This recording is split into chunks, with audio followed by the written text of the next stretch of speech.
찬송하시겠습니다. 67장 찬송.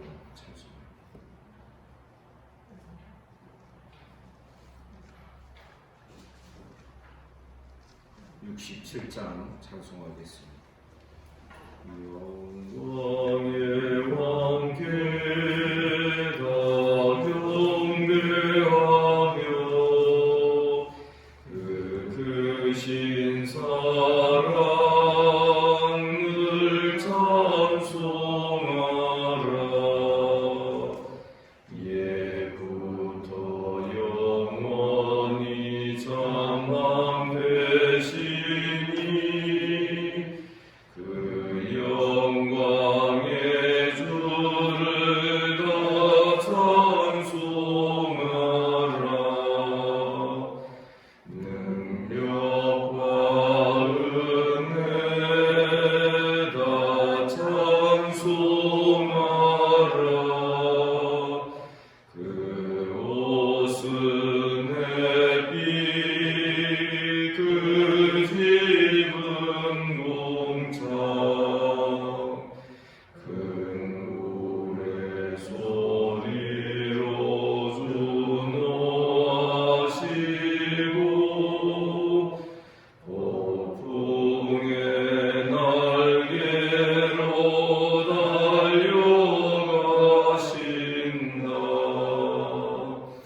저 아름답고 놀라운 일이 가득한 이 땅 나주의 조화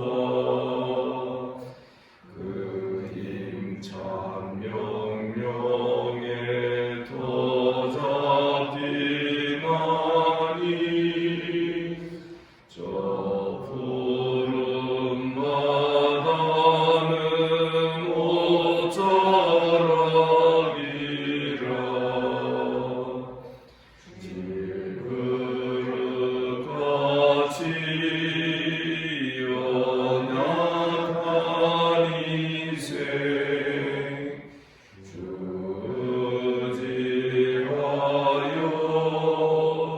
늘 강건하리. 온 백성 지으신 만왕이시니 그 자비 영원히 변함없어라.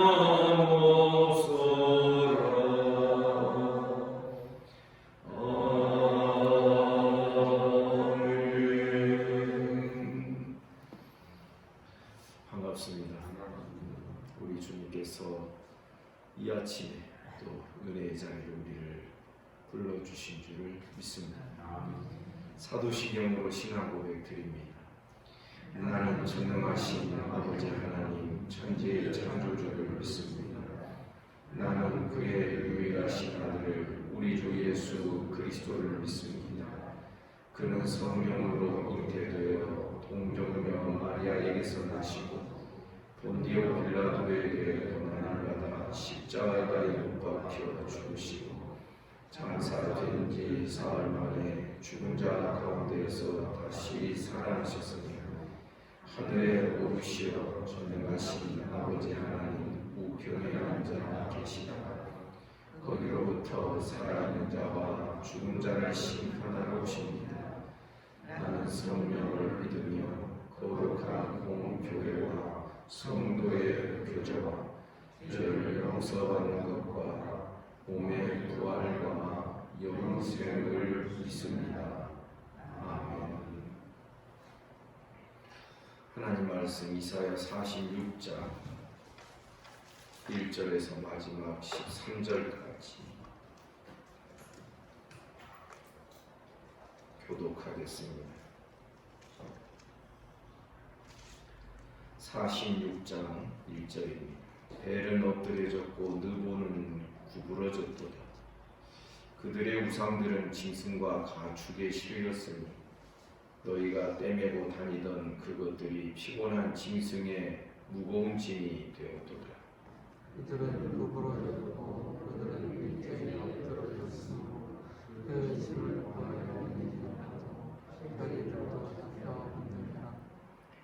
야곱의 집이여 이스라엘 집에 남은 모든 자여 내게 들을지어다. 배에서 태어남으로부터 내게 안겼고 태에서 남으로부터 내게 업힌 너희여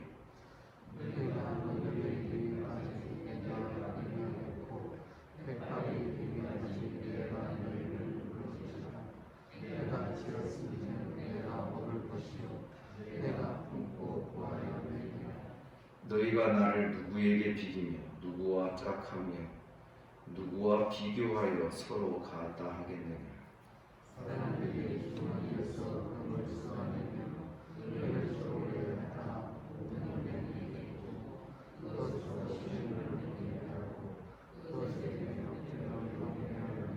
그것을 들어 어깨에 메어다가 그의 처소에 두면 그것이 서 있고 거기에서 능히 움직이지 못하며 그에게 부르짖어도 능히 응답하지 못하며 고난에서 구하여 내지도 못하느니라.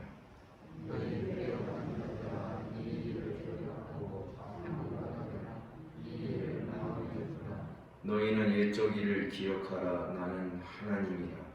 나 외에 다른 이가 없느니라. 나는 하나님이라. 나 같은 이가 없느니라.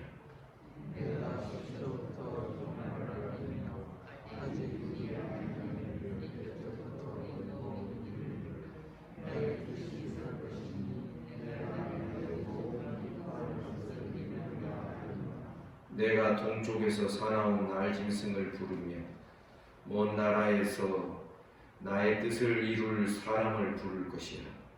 내가 말하였은즉 반드시 이룰 것이요 계획하였은즉 반드시 시행하리라.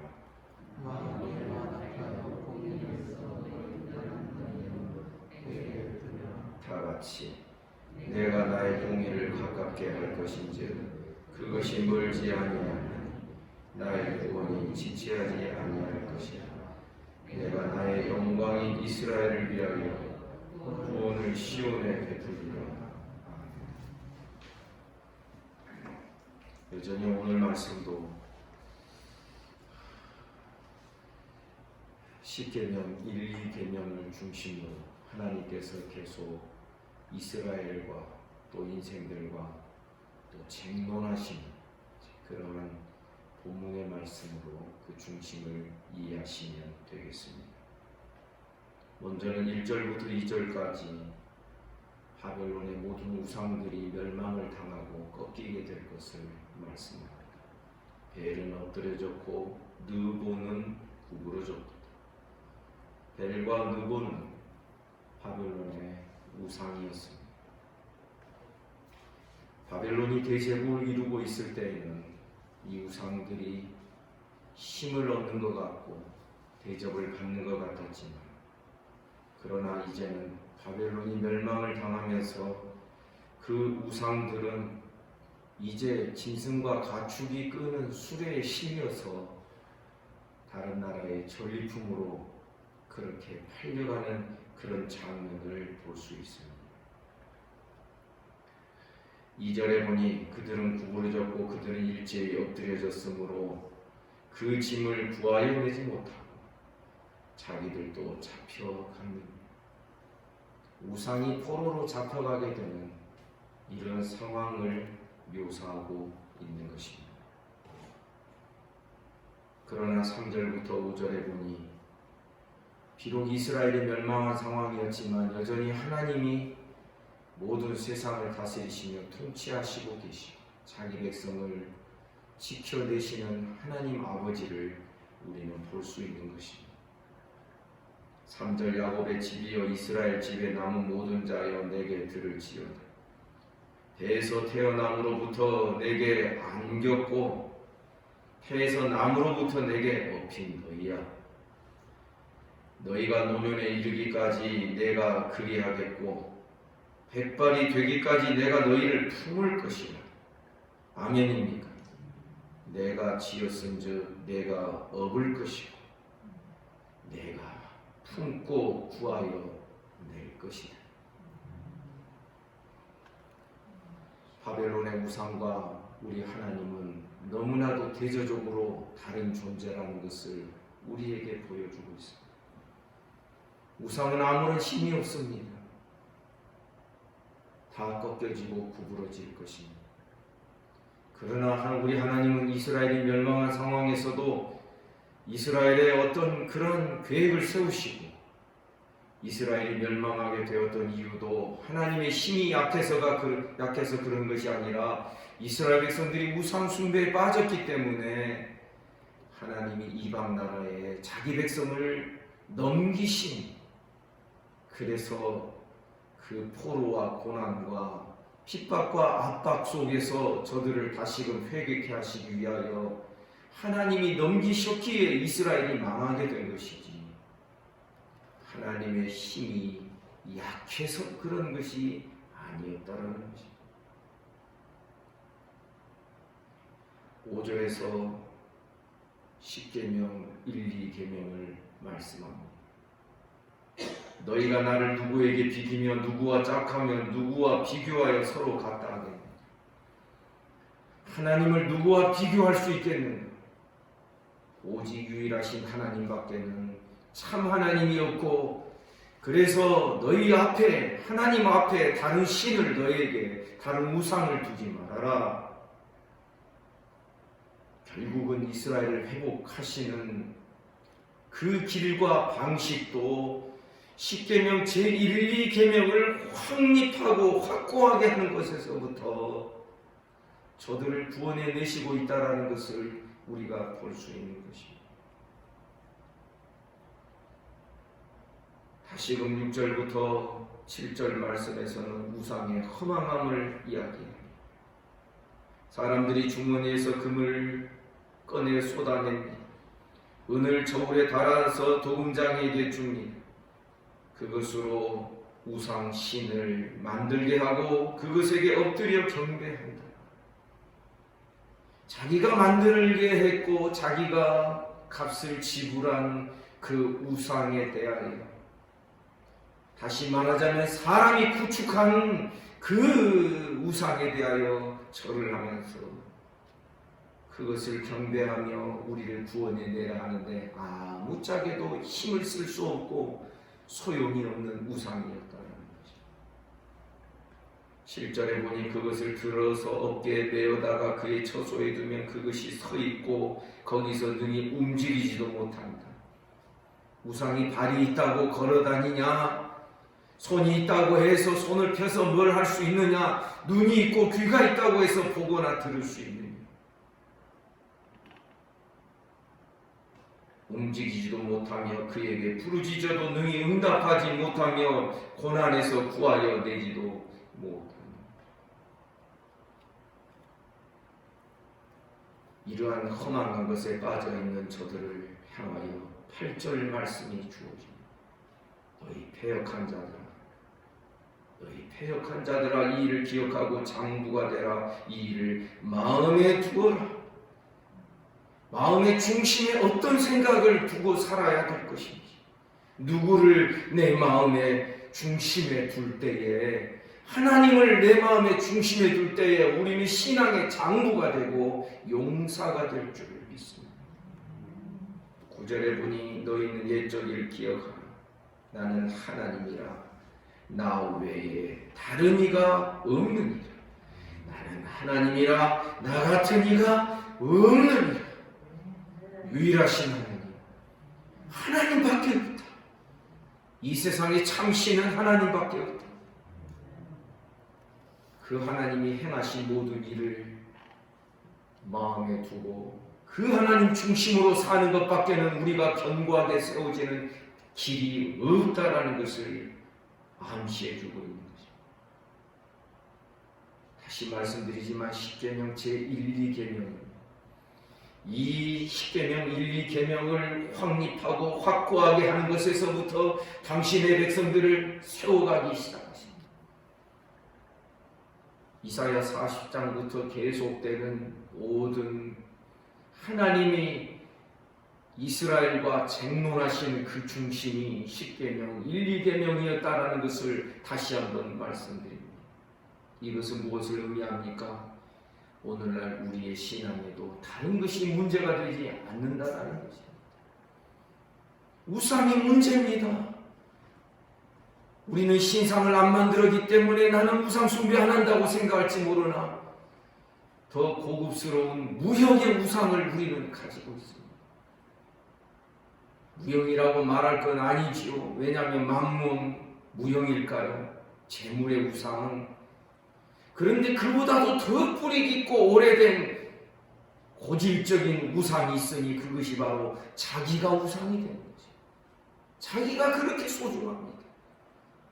자기가 소중한 사람은 자기 마음에 안 들면 하나님 말씀도 안 듣습니다. 자기 마음에 안 들면 하나님의 말씀도 제껴둡니다. 그건 자기가 주인 노릇하고 자기가 자기의 우상이 되어 있기 때문에 하나님보다도 자기가 더 중요하고 소중한 사람이기 때문에 그런 거죠.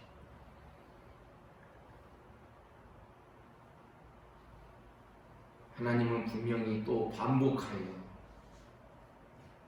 정말 이 40장 이하부터 몇 장까지 그렇게 될지 한번 우리 살펴봅시다. 반복해서 나는 하나님이라. 나와 같은 이가 없느니라. 아멘입니까? 다른 이가 있을 수 없다. 나는 하나님이라. 나 같은 이가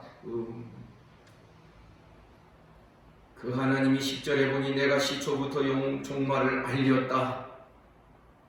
처음 시작 때부터 마지막 끝을 이야기하십니다. 아직 이루지 아니한 일을 예적부터 보이고 이루기를 나의 뜻이 설 것이요 내가 나의 모든 기뻐하는 것을 이루리라 하여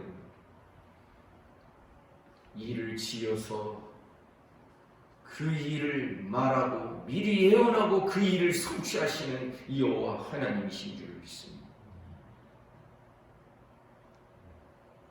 11절 내가 동쪽에서 사나운 나의 짐승을 부르며 먼 나라에서 먼 곳에서 나의 뜻을 이룰 사람을 부를 것이다. 문맥을 볼 때에 하나님이 부르시는 이 동쪽에서의 사람 바사왕 고레스라고 해석할 수 있겠습니다. 이 모든 하나님의 뜻과 계획에 대하여 내가 말하였은즉 반드시 이룰 것이요 계획하였은즉 반드시 시행할 것이다. 누가 하나님을 거역할 수 있겠습니까? 참새 2마리가 어떻게 된 것까지도 하나님의 허락하심이 있어야만 되어진 일이라 그래요. 우리의 삶에 일어나는 모든 일들, 모든 사건들, 모든 상황들이 다 하나님의 손에 붙들려 있는 줄을 믿습니다. 여러분 지금 이 코비드 상황, 코로나 상황이 있죠? 여러분 무서워하지 마십시오. 두려워하지 마십시오. 사람이 죽고 사는 것이 하나님의 손에 있는 줄을 믿습니다. 하나님께서 허락하시니까 뭐가 일어나는 것이요. 하나님이 이제는 때가 다 됐다 하셔서 하나님이 데려가시니까 코로나로 사망이 죽는 사람이 생겨날 수 있는 것이지. 무슨 코로나가 무슨 권세가 있습니까? 뭐합니까? 우리 성도들 너무 두려워하지 않기를 간절히 원합니다. 무시하지는 않지만 우리가 지켜야 될 것을 지키면서 행할 것이지만 그러나 두려워하지 마시고 이 상황에서도 우리가 두려워할 분은 하나님밖에 없다는 사실을 여러분 마음속에 분명히 그것을 확립하고 신앙생활의 중심을 잡고 살아야 되는 것입니다. 기둥과 같은 것이 십계명체 1,2계명.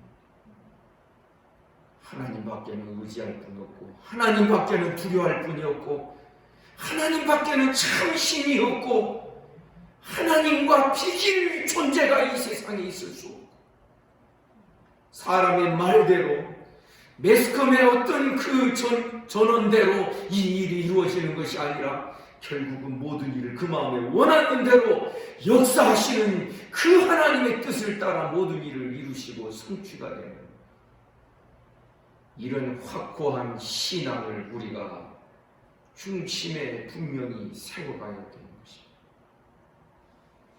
그래서 오늘 말씀 8절에 보니 이런 말씀 다시 기억합니다. 너희 패역한 자들아, 이 일을 기억하고 장부가 되라. 힘 있는 자가 되라. 장부가 되라. 여러분 믿습니까? 장부 되십시오.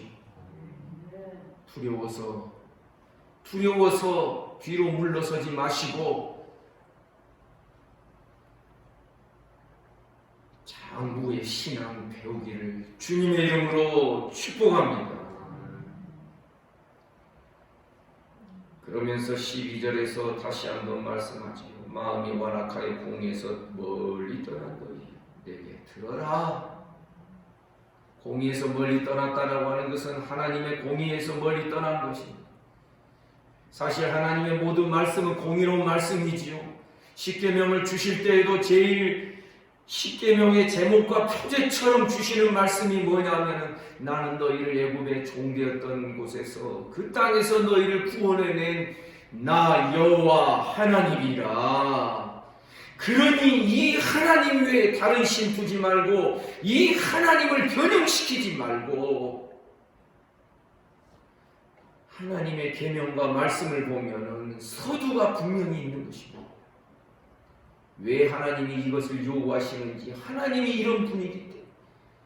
그래서 이 하나님의 계명 속에는 논리적인 정당함이 있고 이 공의로움이 있는 것이 당연한 것입니다. 하나님께서 밑도 끝도 없이 나 외에 다른 신을 네 앞에 두지 말아라 그렇게 말씀하는 게 아니라 하나님의 공의로움을 따라서 그 말씀을 요구할 수 있고 그 말씀을 명령할 수 있는 근거가 분명히 앞에서 이야기되고 있는 것입니다. 사랑하는 성도 여러분, 지금 이사야 40장부터 계속해서 하나님은 선지자를 통하여 계속 무엇에 초점을 맞추고 계속 말씀을 하고 있는지를 알아야 됩니다. 하나님을 알려주고 계십니다. 하나님을 설명해내고 있습니다. 하나님밖에 없다고 하는 사실을 증거하고 증명하고 드러내고 있습니다. 우리의 신앙의 관건은요, 얼마나 지식이 많으냐? 아니요. 얼마나 말 잘하고 논리 종연하냐? 아니요. 얼마나 이 하나님을 하나님답게 제대로 똑바로 알고 믿고 그 앞에 무릎을 꿇을 줄 아는 신앙이냐? 그렇지 않아요. 얼마나 하나님을 믿고 섬기는 일에 사실적인 그런 신앙을 가지고 있느냐? 그렇지 않느냐가 관건이에요.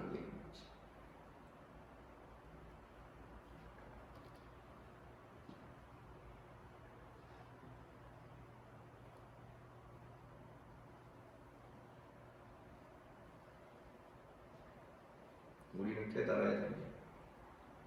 우리 사람은 자꾸만 다른 것에 핑계를 대기가 쉽습니다.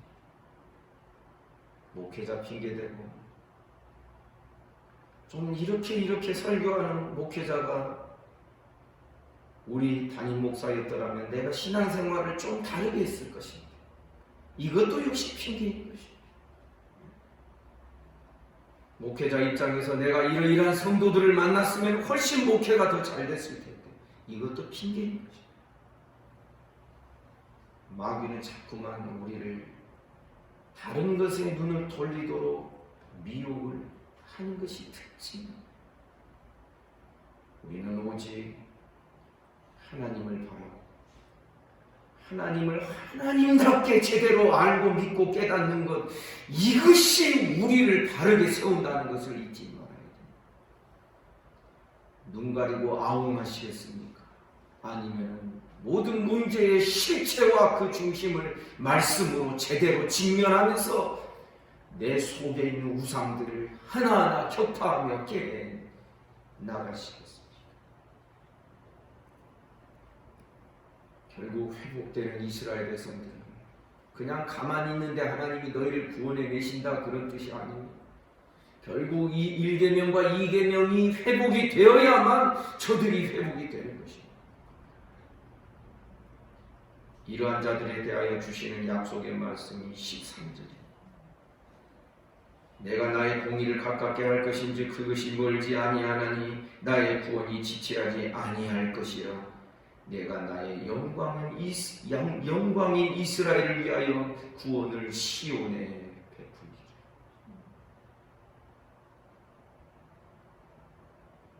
여러분, 하나님께서 일하시는 방식은 하나님이 우리 가운데 직접 환상으로 나타나셔서 말씀하셔서 설교하시고 말씀 전해주시는 게 아니라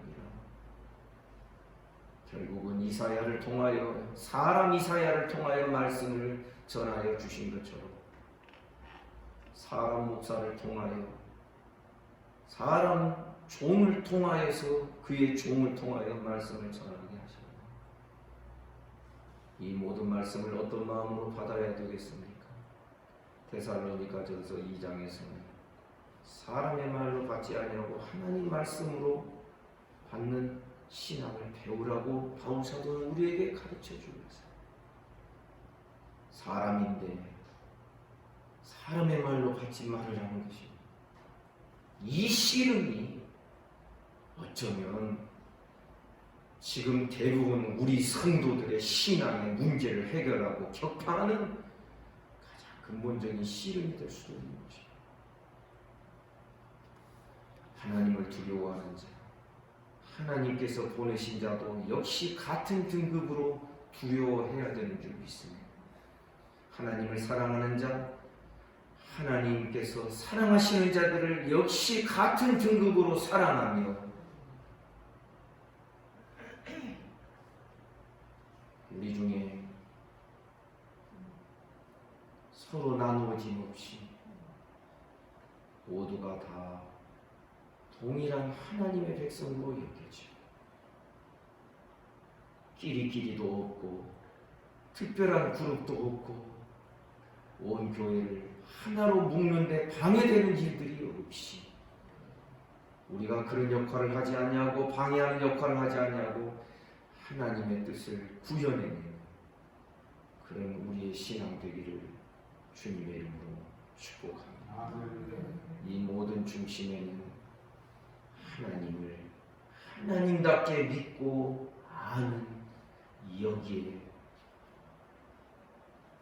모든 문제가 달려있다는 것을 우리 깨달아야 하는 것입니다. 기도하겠습니다. 하나님 아버지, 오늘도 우리에게 하나님 은혜를 주시며 이 아침에 우리를 불러주시고 주의 말씀을 대면하게 해주시니 감사합니다. 애써서 말씀을 외면하는 패역한 심령들 되지 않게 하시고 하나님 말씀 앞에 온유하고 겸손하게 무릎을 꿇으며 굴복하며 말씀의 뜻에 순응하고 순종함으로 나아가는 우리 모두가 되게 하여 주시옵소서.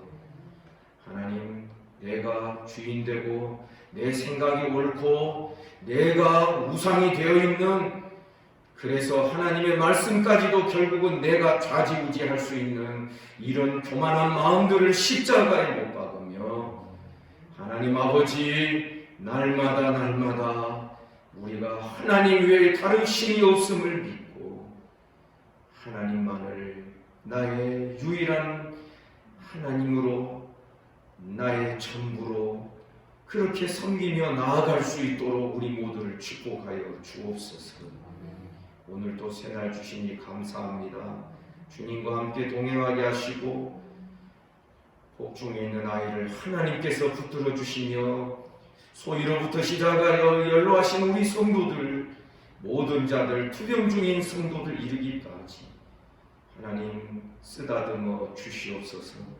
특별히 마음이 병들어 있는 자들을 쓰다듬어 주시고 영혼이 병들어 있는 자들을 불쌍히 여겨 주시옵소서.